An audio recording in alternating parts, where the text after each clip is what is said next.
Hey guys, I have a lot more to say about Kevin Federline's book, so let's talk about it.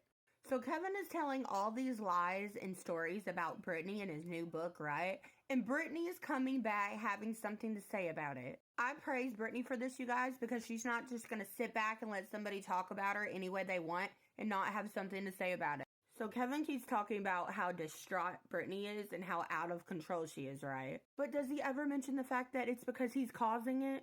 He's literally dangling her kids in front of her.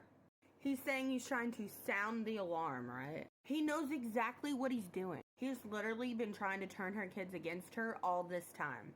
Kevin has now been married 3 different times. And he's really upset right now that the child support just ended because the kids are over the age of 19. And Brittany's money was the funding for his entire lifestyle. Of course he's going to come out with some tell-all book. He is seriously trying to paint her in the worst light possible so that way people will feel sorry for him and buy his book. Do we actually believe that she was drinking and doing drugs while she was breastfeeding?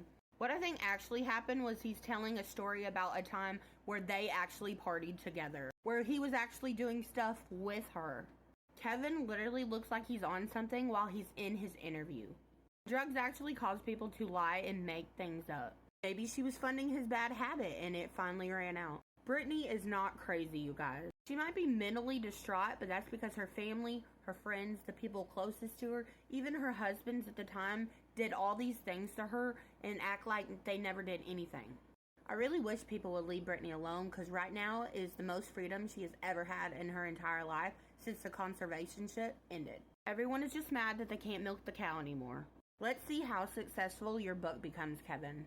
And not because we care about what you have to say, but because we want to see what you said about Brittany that we know isn't true in the first place. What do you think your kids actually think about you writing this book about their mother? They're young right now, so they don't really understand, but the older they get, they're going to see through your lies and that you've been trying to pit them against her their entire life, starting from when they're babies. If you ask me, you guys, Kevin needs to be locked up in a mental institution so that he can see what he's doing wrong. Even then, I'm sure he will lie his way out that he is cured, that he never had a problem in the first place. If you've read this book or are going to read this book, please let me know and leave me a comment below what you actually think about the stuff he's saying. If you haven't read the book, what do you think about the stuff he's saying in the interviews that he gives the news? Be sure to like, share, and repost so this video can get out to more people. And thank you for listening. I will see you all in the next video. Bye, guys.